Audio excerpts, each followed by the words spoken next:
খন্তেক আগতে সামাজিক মাধ্যমত দেখিবলৈ পালোঁ যে আপোনাৰ নিৰ্বাচনী প্ৰচাৰৰ নামত বিচিংজৰুৱা বিধানসভা সমষ্টিৰ বাহিৰচবাটা গাঁও পঞ্চায়তৰ দৈখোৱা বজাৰত এক নিৰ্বাচনী প্ৰচাৰৰ নামত অশ্লীল নৃত্য প্ৰয়োগ কৰা দেখিবলৈ পোৱা গৈছে।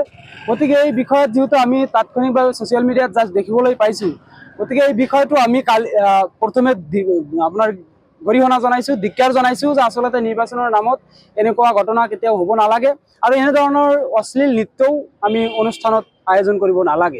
ফেচবুকৰ জৰিয়তে দেখিবলৈ পাইছোঁ যে আচলতে বিচিংজৰুৱা বিধানসভা সমষ্টিৰ বাহিৰচবাটা গাঁও পঞ্চায়তৰ দৈখোৱা বজাৰত কংগ্ৰেছৰ নিৰ্বাচনী প্ৰচাৰ সভা আছিল আৰু সেই প্ৰচাৰ সভাত এনেধৰণৰ ঘটনা হৈছে বুলি ইতিমধ্যে আমি পাইছোঁ। এইটো বিচিংজৰুৱাত আপোনালোকে নিশ্চয়কৈ জানে যে অজয় চৌধুৰী ডাঙৰীয়াক টিকেট প্ৰদান কৰা হৈছে।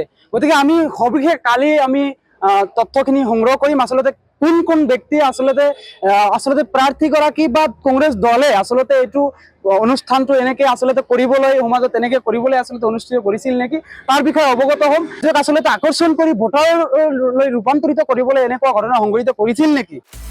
আপুনি বিচৰা বাতৰি পাব কেৱল নিউজ 18 এপত।